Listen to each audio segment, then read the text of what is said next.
Naman sa abogado ng mga biktima ng war on drugs na si ICC Assistant to Counsel Attorney Cristina Conti, naniniwala silang tunay ang arrest warrant sa senador. Dapat daw ipatupad ng Marcos administration ang pag-aresto kay Okay, kailangan pa-shoutout muna si Ma'am Gloria at isuko siya sa ICC bilang bahagi ng obligasyon ng Pilipinas sa korte. Pero ayon kay Senate Wait, teka lang mga klira. Gusto ko palang banggitin na. Itong si Attorney Conti, ang paniwala niya, kasi magkakaiba talaga ng interpretasyon. Hindi extraditable yung kaso ni Senator Bato. Kasi iba ang gamit sa extradition at iba ang gamit na batas sa ICC. At maraming nagsasabi na very clear sa ruling ng I thank you Shutaka, Claire, thank you, na na lahat ng word doon sa procedure na ibinigay ng Supreme Court patungkol sa extradition, it's about requesting state. Sasabi ko lang yung mga opinion, ayoko kasi magbigay ng opinion dito mga clear. Pero tignan nyo na lang, pag naka-very clear sa ruling ng Supreme Court na nakalagay na requesting state, at tingnan nyo rin yun sa RA 9851, iba yung RA 9851, iba yung description ng international court sa state. Pansinin nyo doon sa, especially section 17, may binanggit siya about the state, and may binanggit siya about the international court. So, tanong ngayon, yung bang requesting state na very clear na describe or mention ng Supreme Court sa procedure ng extradition will apply to international court na hindi naman siya state? That's the big question. Kaya ang paniwala ni Atty. Conti, hindi siya applicable yung ruling na yon sa sitwasyon ni Senator Bato. Binanggit ko lang kung ano yung sinabi niya. But I will not give any comment on that. Okay? Nagka-camping na ba siya? Nandun na ba siya sa Senado? Tingin ko baka pag madinig niya to, umalis na siya sa Senado. Baka hindi na siya doon magtago. Okay? So, pakinggan muna natin to. Tuloy natin ang news. Okay? Ba't nawala siya? Yan. Tuloy natin to. Nakita niyo yung kay Atty. Conti, na ko naman, napakita ko naman, napadinig ko, tingnan natin konti. Sige.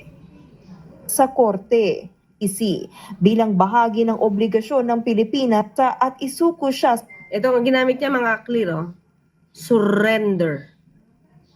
Hindi ginamit ni Atty. Conti ang word na to extradite. So, ang ginagamit niya dito ngayon mga clear is Rome Statute and or RA 9851. Sa ICC bilang bahagi ng obligasyon ng Pilipinas sa korte. Pero ayon kay Senate President Tito Soto, hindi niya hahayaang may maarestong senador sa loob ng Senado bilang institutional courtesy sa senador. Pero ibang usapan na raw kung sa labas ng Senado aarestuhin ang mangbabatas. Sakaling arestuhin nga si Senator De La Rosa, dadalhin siya sa ICC sa The Hague, the Netherlands, kung saan nakakulong ngayon si dating Pangulong Duterte. Sa ngayon, wala pang petsa ang confirmation of charges hearing ng dating Pangulo. Okay mga kapatid, di ba? Maliwanag yung sinabi ni SP Tito.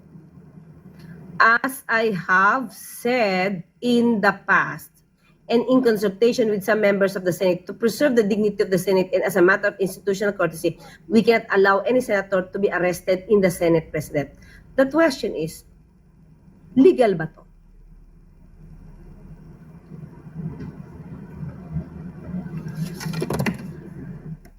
Hai mai visto un colore così? Sono senza ammoniaca, con acido glicolico. Sigilla le cuticole per una luce vecchio che dura fino a 32 shampoo. E con il trattamento laminazione e il Viv Glycolic Gloss mantieni il risultato super glossy per 2 mesi di capelli trasformati.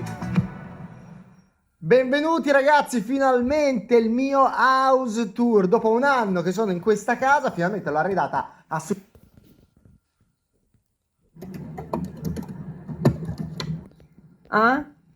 Nanay ko na sa Bicol, si Nanay Gloria Frondozo ng 80th birthday. Mommy, Gloria Frondozo from Sox Davis, happy birthday to you. Ng Senado. Kahit meron silang Senate rules to protect the Senate dahil nasa batas at ito ang manginibabaw. Okay, let's discuss that also. Okay? Thank you, Ed Hearns.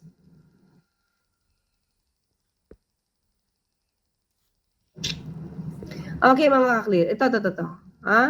Sabihin natin kung legal to. Magtatago talaga yan sa Senado, si Batolonges, kaya dapat mag-earthquake drill sila para mapalabas ng building. Ikaw talaga sa malabad, ha? Oo, pag may earthquake drill, talaga labas lahat. O pag nasa labas daw, di ba? Pwede na hulihin. But anyway, papakita ko lang sa inyo, mga clear, ha? Okay, share ko to. Share ko ito para mas malinaw. At sana ay nanonood si Senator, si SP, Tito sa atin. Okay, punta tayo sa Constitution. Constitution to, mga clear. Constitution to, okay? So, Article 6, the Legislative Department. Punta tayo dito. Okay, nasa na ba yan? Okay, ito. Malit lang, ha? Lalakyan ko na ng konti. Kita ba? Sige, Section 11 tayo, mga clear. A senator or member of the House of Representatives shall, in all offenses punishable by not more than 6 years imprisonment. So, okay? Mamaya natin ito kunin, Mamaya natin munang kunin ito naka-highlights. Then tayo. A senator or member of the House of Representatives shall be privileged from arrest. So, hindi pwede ma-arresto, Wag mo na ito sa gitna, while the Congress is in session. Diba? No member shall be questioned nor be held liable in any other place for any speech or debate in Congress or in any committee thereof. Okay? Hindi siya pwede makulong. Ito yun. Kung hindi siya pwedeng pa-aresto. Yan. Kasi kakalungin ng Senado or kaya ng House. Kung ang offense, na kinasasangkutan, ang penalty ay not more than 6 years imprisonment. Diba? So, kung ang kaso ay crime against humanity,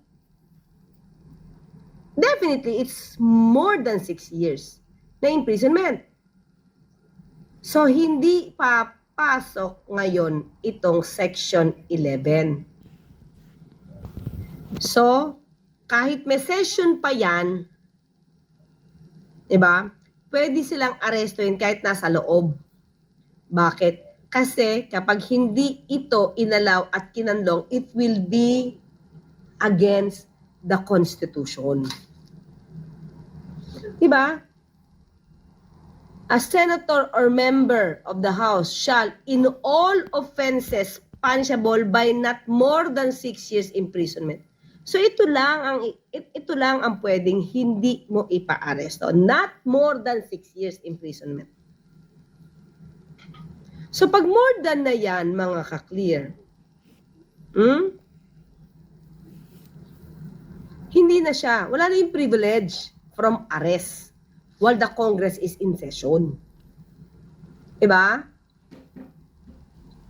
So, if the Congress is in session, diba, hindi mo pwedeng arestuhin yung senador kapag yung crime, ulitin natin ang punishment doon sa kasong kinakasangkutan niya ay 6 years imprisonment or less. Not more than 6 years. Paano yung crime against humanity? Diba? So, hindi siya papasok dito. So, pag nalaman ito, tingin ko, ni Senator Bato, na ganito pala, baka hindi na siya, kung hindi siya magpapahuli, kung magtatago talaga siya, kung lang.